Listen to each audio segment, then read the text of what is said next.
Welcome to BusinessTraining.com. This video module is focused on employment practices liability insurance. This is our agenda for this video topic today. Please take a moment to review the outline.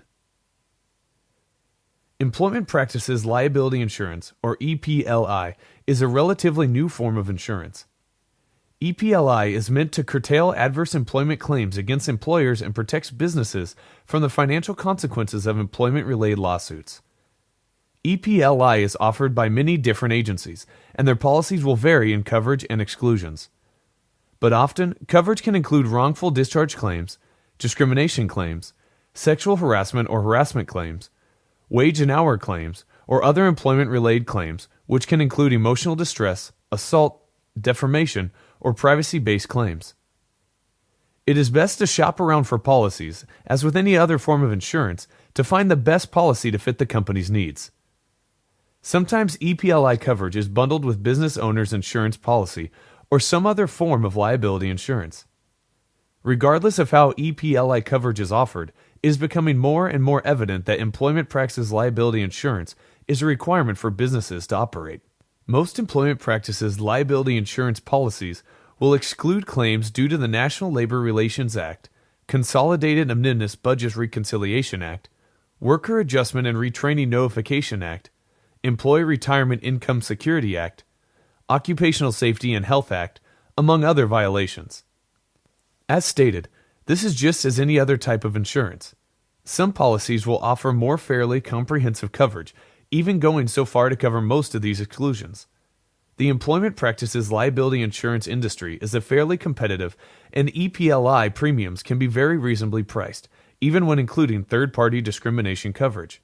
A small doctor or dental office, for example, can expect to pay just under $2,000 for $1 million of coverage.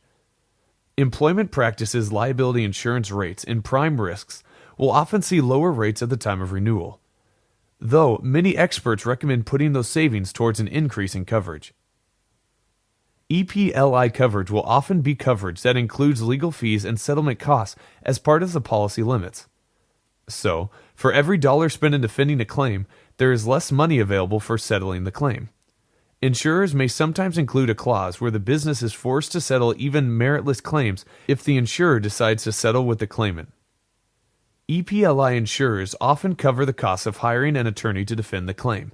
However, like with medical insurance, some insurers will only allow employers to choose from a list of attorneys approved by the insurer if they do not simply choose the attorney for the employer, which happens more often.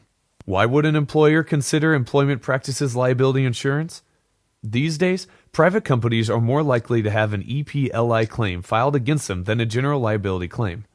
Nearly 75% of lawsuits against companies involve employment disputes too high to ignore.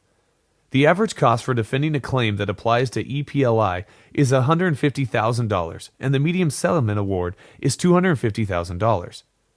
And two-thirds of employers who have involuntarily terminated an employee have been subject to a discrimination litigation suit against them.